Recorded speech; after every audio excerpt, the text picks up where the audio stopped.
마지막 말씀을 나누는 시간이 되었습니다. 룻기가 전체적으로 4장으로 되어져 있는데 우리가 거의 한 10번 가까이, 오늘이 9번째인데요. 이렇게 하나님 말씀을 나누면서 룻기를 통해서 하나님의 역사하심이, 또 하나님의 사랑하시는 자가 어떠한 하나님의 은혜 가운데 있는지를 우리가 한 구절구절들을 통해서 하나님의 은혜를 나누어 왔습니다. 제가 룻기를 처음 시작하면서 두 단어를 여러분들에게 설명해 드렸습니다. 첫 번째가 하나님의 인자, 하나님의 사랑을 뜻하는 헤세드라고 하는 단어가 있었고요. 또 하나가 이스라엘 백성들에게 있었던 고유한 풍습인 고엘 제도에 대해서 말씀드렸습니다.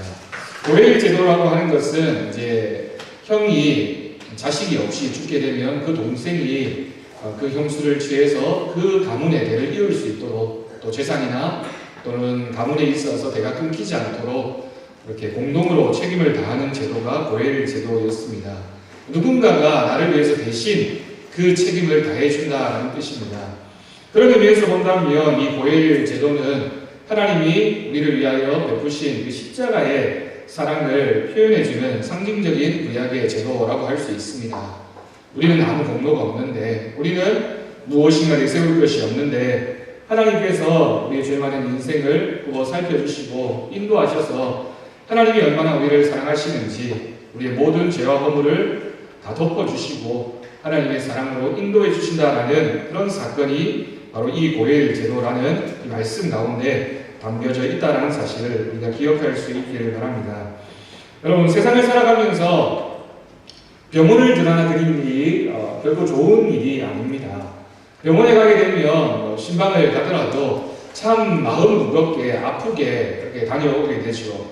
제가 목회를 하면서 종종 이제 중환자실이나 아니면 암으로 투병하시는 분들을 신방하고 오면 돌아와서도 계속해서 마음이 무겁고 참 마음이 아프고 그런 경험이 많이 있었습니다. 그냥 신방을 가서 보고 오는 것이 아니라 그분이 얼마나 아파하실까, 또 얼마나 절망해하고 계실까, 하나님의 도움이 필요한데 라는 생각이 들면 그 병원 신방을 마치고 오면서도 마치 제 마음이 그 병에 걸린 것처럼 아프고 힘든 경험들을 많이 하게 됩니다. 근데 병원 신방을 가게 되었을 때 그 병원 중에서 그래도 제일 병원에 신방을 가지만 기쁜 마음으로 가는 곳이 산부인과입니다. 그래서 아기가 태어나서 그 가정에 신방을 하게 되면 얼마나 기쁜 마음으로 또 환영하고 축복하면서 병원을 가게 되는지 모릅니다. 여러분, 이 세상 가운데 생명의 탄생만큼 신비한 일이 어디에 있겠습니까? 사람이 남편과 또 아내가 결혼을 해서 자기와 닮은 그런 자녀를 낳는다는 것은 정말 하나님이 주신 신비한 일에 틀림이 없으며 하나님 주신 귀한 복이라고 생각이 듭니다. 그래서 우리가 그 가정 가운데 자녀를 주신 하나님께 영광을 돌리고 하나님께서 우리와 함께 하시구나 라는 그런 믿음의 고백도 하게 되는 것입니다. 그런데 여러분, 이 말씀과 관련해서 생명의 탄생이 얼마나 신비한 일인지를 표현해 주고 있는 성경 말씀이 있습니다. 여러분, 우리 다 같이 한번 찾아볼까요? 시편 127편 2절과 3절 말씀입니다. 그 127편 전체 말씀이지만 2절과 3절 말씀을 우리 한번 찾아보려고 합니다. 구약성경 899쪽이 됩니다. 시편 127편 2절과 3절 말씀입니다. 생명의 탄생이 얼마나 신비로운지를 우리에게 가르쳐주고 있는 말씀입니다. 시편 127편 2절 3절 우리 한 목소리로 다 같이 이 말씀을 같이 읽겠습니다. 시작. 너희가 일찍이 일어나고 늦게 누우며 수고의 떡을 먹으니 헛되도다. 그러므로 여호와께서 그의 사랑하시는 자에게는 잠을 주시는도다. 보라, 자식들은 여호와의 기업이요 태의 열매는 그의 상급이로다. 아멘. 여러분, 2절과 3절을 읽으면 눈에 딱 들어오는 한 구절이 있죠. 어떤 구절입니까? 여호와께서 그의 사랑하시는 자에게는 잠을 주시는도다. 그래서 예배 드리러 와서 앉아 있으면서 잠이 오게 되면 하나님이 정말 나를 많이 사랑하시는가 보다, 오늘은 특별히 더 사랑하시네 라는 생각이 들어서 예배 드리러 와서 돌아도 이 말씀을 읽으면 왠지 은혜가 되고 기쁜 마음으로 읽게 되는 구절이라고 생각을 합니다. 여러분, 이 구절을 그렇게 해석할 수 없는 것이 이 구절의 앞부분과 뒷부분을 읽어보면 이 구절이 무엇을 의미하는지가 분명합니다. 여러분, 우리가 2절의 말씀을 읽었는데 2절을 보면 너희가 일찍 일어나고 늦게 누우며 수고의 떡을 먹음이 헛되다. 그러니까 우리가 아무리 인간적으로 세상을 살아가면서 성공하려고 또 행복해지려고 많이 노력하지만 그 노력들이 헛될 때가 있다라고 얘기합니다. 그러면서 이어지는 접속사가 그러므로 인과관계 접속사죠. 원인이 되고 결과가 된다. 그러니까 앞에 거는 너무너무 헛되다. 그런데 하나님은 어떤 분이시냐? 여호와께서 그의 사랑하시는 자에게는 잠을 주신다. 예, 여러분 여기까지 읽으면 이 구절을 잘 이해할 수 없는데 또 이어지는 뒷구절을 읽으면 이게 무슨 말인지를 알게 됩니다. 3절 말씀을 보면 보라 자식들은 여호와의 기업이요 대의 열매는 그의 상급이로다. 4절 말씀도 젊은 자의 자식은 장사의 수중에 화살 같으니 이것이 그의 화살통에 가득한 자는 복되도다 라는 말씀을 기록하고 있습니다. 여러분 무슨 뜻입니까? 하나님께서 사랑하시는 사람에게 잠을 주시고 그 잠을 자고 난 다음에 그 가정에 신비한 일이 생겨나게 되는데 자녀가 태어나는 그런 은혜와 복이 있다라는 말씀을 우리에게 주시는 겁니다. 다시 말해서 인간이 노력해서 많은 일들을 이룰 수 있지만 그 중에 하나님의 은혜가 아니면 이룰 수 없는 것이 바로 그 가정에 자녀가 태어나는 일이며 그 자녀야말로 하나님 주시는 복과 은혜다라는 말씀을 이 말씀 가운데 강조하고 있는 것입니다. 그러므로 여기서 사랑하시는 자에게 잠을 주신다는 것은 인간이 아무런 노력도 없고 하나님 앞에 내세울 공로가 없지만 하나님이 사랑하시는 그 사랑의 은혜가 있기 때문에 우리가 그냥 잠을 자고 일어나는 것처럼 보이지만 그 시간들을 통해서 하나님이 역사하셔서 그 가정에 귀한 자녀를 주시는 것 그것이야말로 하나님의 은혜이며 하나님의 놀라운 복이라는 사실을 우리에게 가르쳐주고 있는 것입니다.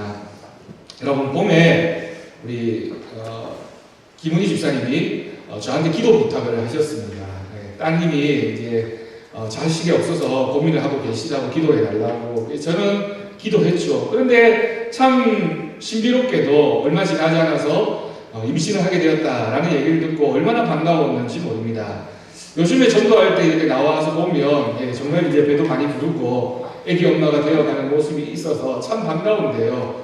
여러분 하나님의 은혜입니다.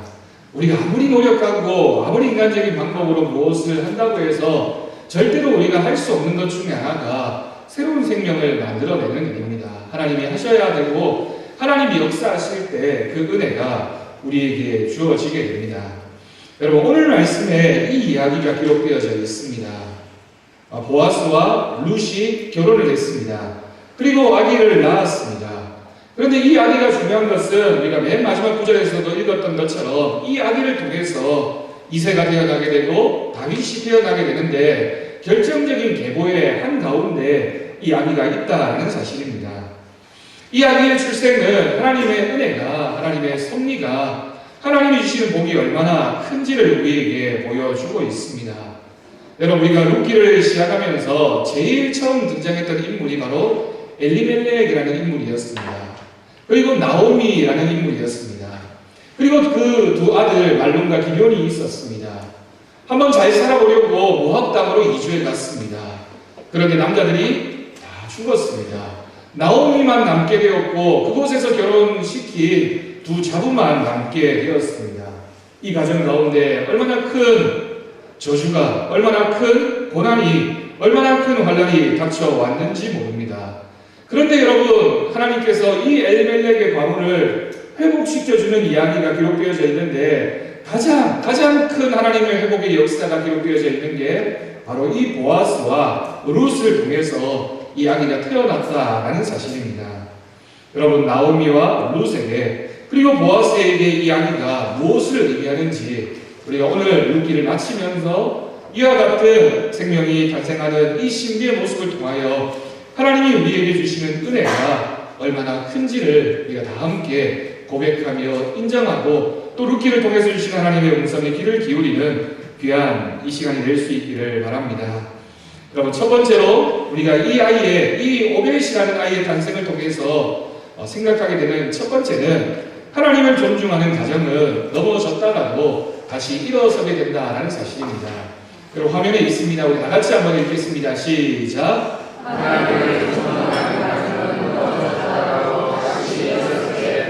목소리가 좀 작으시네요. 잠이 오시는지. 하나님이 사랑하시는 자에게 잠을 주신다는 게 그 뜻이 아니다라고 말씀하시고 드렸습니다. 다시 한번 더 크게 읽겠습니다. 시작.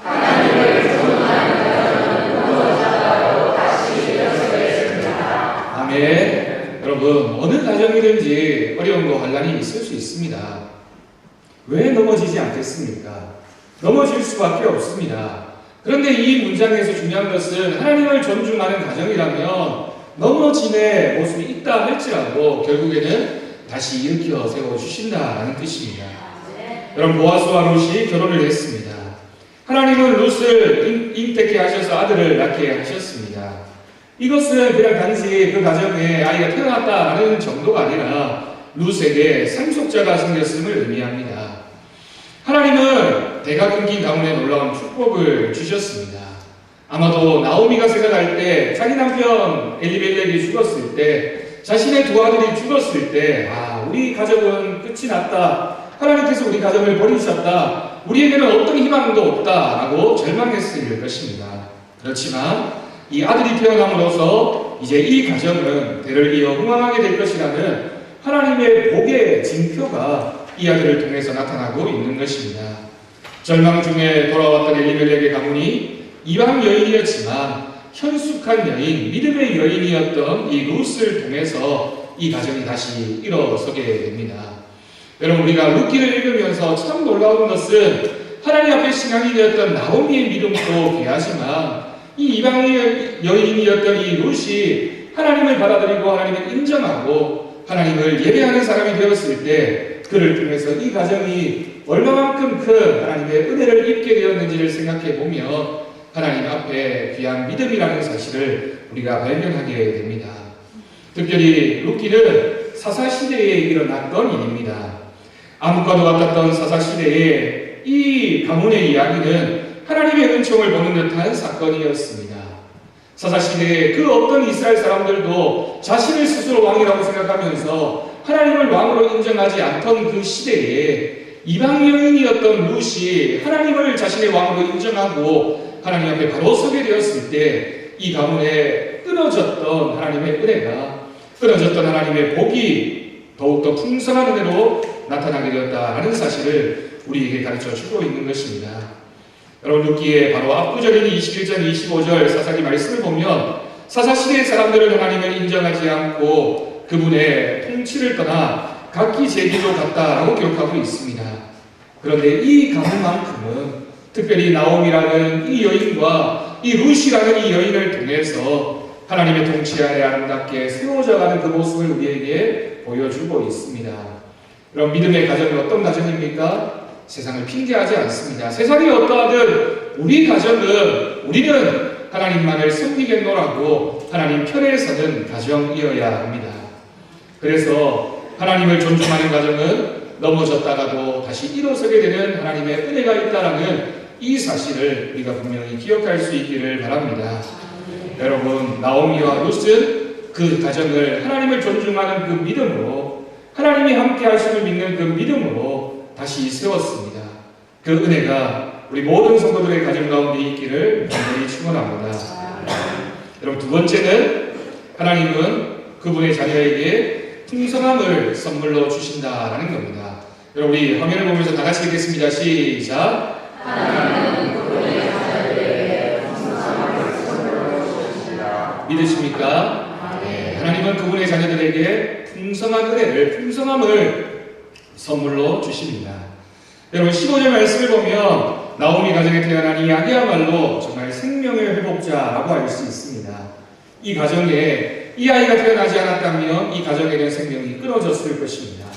그렇지만 생명을 회복시키는데 이 아이가 결정적인 역할을 하게 됩니다. 나오미는 룻이 낳은 아이로 인해 생기를 회복했습니다. 이제 나오미는 여인들의 칭송을 받는 여인이 되었습니다. 하나님은 나오미를 회복시켜 주셨습니다.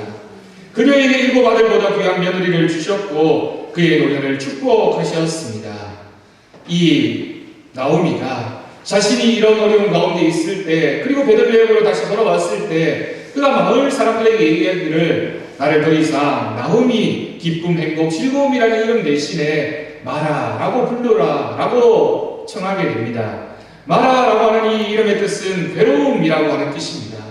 괴로움이라고 불러달라고 얘기했던 이 마라라는 별명을 가졌던 이 여인이 이제 이 사건을 통해서 나오미 기쁨이라는 이름으로 회복되어지게 되는 것입니다. 여러분, 믿는 그리스도인들에게 있는 하나님의 은혜가 무엇입니까? 우리가 이전에 가졌던 그 나오미 기쁨이라는 이름을 하나님께서 회복시켜 주시는 은혜가 있다라는 사실입니다. 제가 오늘 말씀의 제목을 다시 나오미라고 정했습니다. 나오미였던 이 여인이 그 어려움을 만나서 나는 이제 마라가 되었다, 슬픔이 되었다, 괴로움이 되었다라고 하나님 앞에 고백했지만 하나님께서는 이 여인의 믿음을 보시고 회복시켜 주셔서 풍성한 은혜를 베풀어 주셔서 다시 나오미가 되게 하시는, 다시 기쁨이 되게 하시는 하나님의 은혜가 이 가정 가운데 있었다라는 사실입니다. 여러분, 하나님은 그분의 백성을 반드시 회복시켜 주십니다. 우리 사랑하는 성도님들의 가정도 반드시 회복시켜 주실 줄로 믿습니다. 여러분, 그 믿음이 이 룻기를 통해서 우리가 반드시 가져야 할 믿음의 모습입니다. 내가 지금 어려움을 당하고 있지만, 내가 지금은 힘들지만, 내 이름이 원래 하나님의 성도였고 하나님이 나를 복되게 하셨기 때문에 내가 지금은 마라와 같은 인생을 산다 할지라도 하나님은 다시 나를 나오미가 되게 하실 것이라는 그 믿음이 우리 모두의 믿음이 되어지기를 간절히 바랍니다. 여러분, 하나님의 은혜를 입으면 고통은 사라지고 기쁨이 배가 됩니다. 이렇듯 하나님은 그분의 자녀에게 풍성함을 선물로 주신다는 이 귀한 믿음의 고백을 우리가 함께 고백할 수 있기를 간절히 바랍니다. 여러분, 오늘 본문 말씀에서 우리가 발견해야 될 세 번째는 그 어떤 비극과 슬픔과 고난이 있다 할지라도 고난 중에도 믿음으로 일어서야 한다라는 사실입니다. 우리 다 같이 화면을 보면서 같이 읽겠습니다. 시작. 고난 중에도 믿음으로 일어서야 합니다. 아멘. 여러분, 믿으십니까? 어떤 고난 중에도 믿음이 있는 사람은 다시 일어설 수 있는 사람입니다. 여러분, 우리가 오늘 읽은 이 말씀 가운데 오벳이라는 이름이 등장합니다. 다시 한번 생각해 봅시다. 룻기에 여러 인물들이 다양한 뜻을 가지고 있다라고 말씀드렸습니다. 엘리멜렉이라는 이름의 뜻이 무엇이었습니까? 그렇군요. 역시 여러분들이 저를 사랑하셔서 제가 설교를 다시 할 수 있도록 기회를 주시는군요. 엘리멜렉이라는 이름의 뜻이 여호와는 나의 하나님이시다, 주인이시다라는 뜻을 가지고 있습니다. 하나님이 나의 주인이다라는 고백을 가지고 있다라고 말씀드렸습니다. 사사시대에 그 어떤 사람도 자신의 스스로의 왕으로 삼고 왕이 없었던 시대에 엘리멜렉이라는 사람이 하나님은 나의 왕이다라는 그 이름으로 살아갔던 겁니다. 그런데 이 엘리멜렉이 나오미와 결혼했습니다. 나오미의 이름의 뜻은 조금 전에 얘기했죠. 희라, 기쁨, 즐거움이라는 뜻을 가지고 있습니다. 그런데 이 두 아들이 태어나게 되는데 두 아들의 이름이 말론과 기럐이고 이름의 뜻은 병약하다, 나약하다 이런 뜻을 가지고 있는 이름이라고 말씀드렸습니다. 그런데 여러분, 오늘 태어난 아기의 이름이 오벳입니다. 이 오벳이라는 이름은 우리 선지자 중에, 구약의 선지자 중에 오바댜라고 하는 그 사람의 이름과 똑같은 뜻을 가지고 있는 이름입니다. 오바댜라는 이름의 뜻이 뭐냐면 여호와의 종이라는 뜻을 가지고 있습니다. 그러면 오벳은 내가 하나님 앞에 종입니다. 하나님은 나의 주인이십니다. 하나님, 나는 하나님 앞에 종입니다. 라는 뜻을 가지고 있는 이름이 오벳입니다. 하나님은 우리의 주인입니다. 여러분, 엘리멜렉의 이름의 뜻이 뭐였다고요? 하나님은 우리의 왕이십니다. 하나님이 나의 왕이 되어주십니다. 오벳이라는 이름의 뜻은 하나님 앞에 나는 하나님의 종입니다. 라는 뜻을 가지고 있습니다. 똑같은 이름입니다. 엘리멜렉과 오벳이라는 이름은 똑같은 이름의 뜻을 가지고 있습니다. 하나님은 나의 주인이 되어주시고 나의 왕이 되어주시고 나는 왕이신 그 하나님 앞에 종으로 살아가는 사람입니다. 라는 뜻을 가지고 있는 이름입니다. 여러분, 얼마나 귀한 이름의 뜻입니까? 여러분, 다시 나옴이라는 이 이름의 뜻과 이 제목의 뜻과 똑같은 의미입니다. 이 가문 가운데 정말 큰 어려움이 있었습니다. 엘리멜렉이라는 이름을 가졌던 이 가문 가운데 정말 죽음의 그림자가 드리워서 그 가정이 풍비박산이 나는 정말 큰 어려움이 있었습니다. 그런데 그 모든 고난과 시련을 이기고 난 다음에 믿음으로 일어선 이 가정 가운데 하나님이 오벳이라는 이름을 주시면서 엘리멜렉과 똑같은 동일한 이름으로 오벳이라는 이름을 통해서 이제 너는 하나님만 주인으로 섬기고 살아야 된다. 너는 나의 종이다 라는 뜻으로 이 자녀를 주신 것입니다. 여러분, 오벳은 우리가 잘 알고 있듯이 다윗 왕을 낳았던 이세의 아버지였습니다. 한 가문이 망했다가 다시 일어서는 신앙의 이야기가 인류 구원을 위한 하나님의 역사 이야기가 되었습니다. 오벳은 이스라엘의 가장 위대한 인물이었던 다윗의 선조가 되었다라는 이야기가 오늘 우리가 룻기 전체의 마지막 부분에서 읽게 되는 메시지입니다. 여러분, 어떤 가정이든지 어려움이 있을 수 있습니다. 때로는 참 망했구나, 우리는 끝이구나, 우리는 절망이구나 라는 생각을 가질 때가 있을 수 있습니다. 그런데 여러분 꼭 기억하십시오. 하나님을 믿는 사람에게는 그것이 끝이 아닙니다. 우리가 넘어지지만 결코 엎드려지지 않는 것은 하나님이 우리를 다시 세워주시기 때문입니다. 절망 가운데 있을 때, 고난 가운데 있을 때 엘리멜렉이 뭐냐, 우리 가문은 끝장났다, 틀렸다, 우리는 실패했다 라고 얘기하지만 하나님을 향한 그 신라 같은 믿음을 붙잡고 있으면 그 믿음 때문에 하나님이 그 가정에 오벳을 주시고 내가 다시 한 번 더 너의 왕이 되어주겠다, 너의 주인이 되어주겠다, 너는 이제 나의 종의 삶을 살아라고 하나님은 우리에게 말씀하고 있습니다. 여러분, 얼마나 큰 은혜입니까? 그런데 우리가 여기서 또한 기억해야 할 것은 이러한 이 가정의 위대한 역사가 이방 여인이었던 룻을 통해 이루어졌다 하는 점은 오묘한 하나님의 섭리를 생각하게 합니다. 여러분, 우리가 어떤 가정이든 공동체이든지 어떤 모임이든지 어려움이 있으면 대부분의 경우에는 남의 탓을 하는 경우가 많습니다. 우리 가정에 어려움이 있는 것은 내 남편 때문이다. 우리 가정에 이러한 절망스러운 상황이 오게 된 것은 내 아내 때문이다. 내 자녀 때문이다.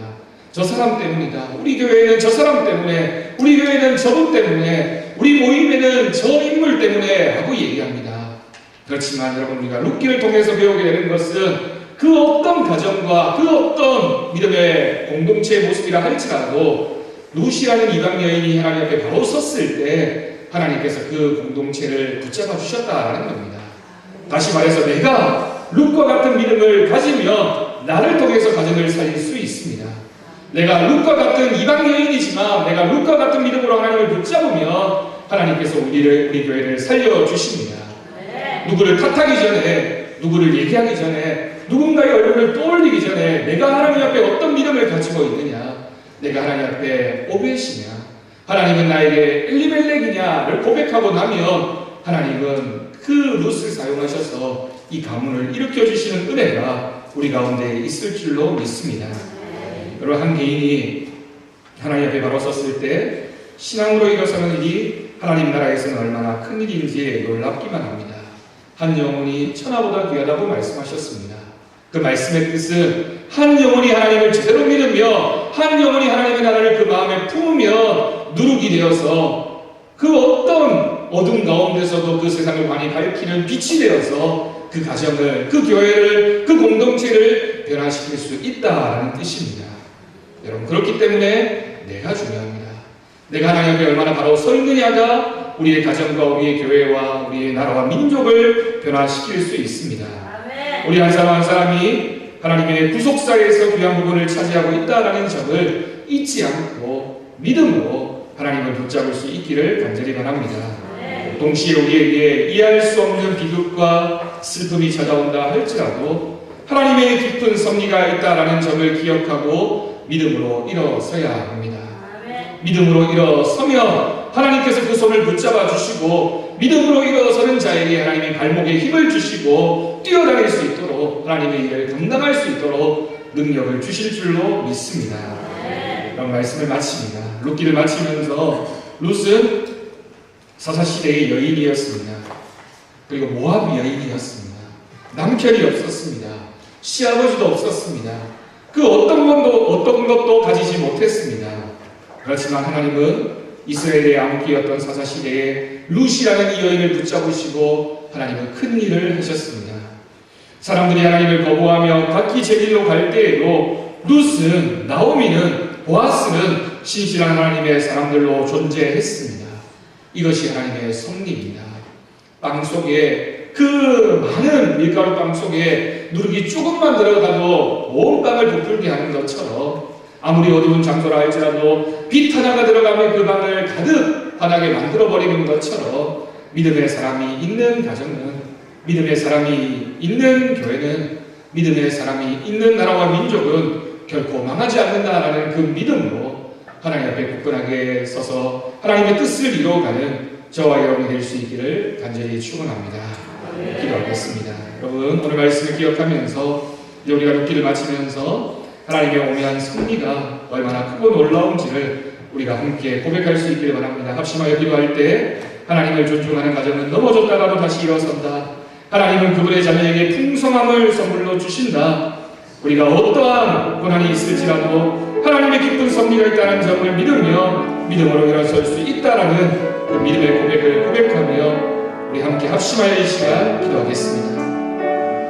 아버지 하나님 감사합니다. 주님께서 우리 한 사람 한 사람을 붙잡으시고 역사해 주셔서 하나님의 뜻과 은혜로 우리를 인도하시고 역사해 주시는 분이신 줄 믿습니다. 하나님 그 믿음으로 주님 앞으로 나아갑니다. 주님의 역사하심을 바라봅니다. 주님 우리와 동행하여 주옵소서.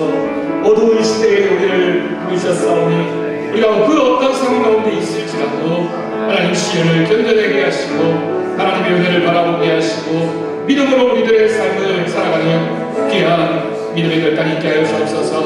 우리는 연약하지만 우리는 부족하지만 하나님이 우리를 사랑하시고 우리를 이끄시며 그 어두운 시절에 우리를 부르셔서 하나님 우리를 오벳으로 삼아주신 나오미로 삼아주신 룻으로 삼아주신 그 하나님의 뜻을 기억하며 주님 앞에 겸손하게 하나님의 뜻을 이루어갈 수 있도록 사용하여 주옵소서. 주님만 바라봅니다. 주님의 은혜만 소망합니다. 주여 역사하여 주옵소서. 아버지, 하나님 아버지, 우리가 오늘 말씀을 통하여 우리에게 하나님이 어떤 분이신지를 고백했습니다. 하나님은 우리의 주인이며 우리는 그분의 종임을 고백합니다. 하나님 그 고백을 가지고 우리에게 주어진 많은 어려움과 혼란 속에서도 주님을 향한 우리들의 믿음을 고백하게 하시며 다시 나오미가 되는 은혜를 내려 주옵소서. 우리의 삶이 더 이상 마라가 아니라 하나님의 기쁨과 하나님의 희락이 넘쳐나는 나오미가 될 줄로 믿습니다. 하나님을 붙잡으며 하나님을 의지하며 하나님 안에 우리가 모든 삶을 맡기며 주님의 은혜가 풍성하게 넘쳐날 줄로 믿습니다. 그 믿음 가지고 살아가는 우리들의 모습 되게 하여 주옵소서. 감사드리고 예수님의 이름으로 기도드립니다. 아멘.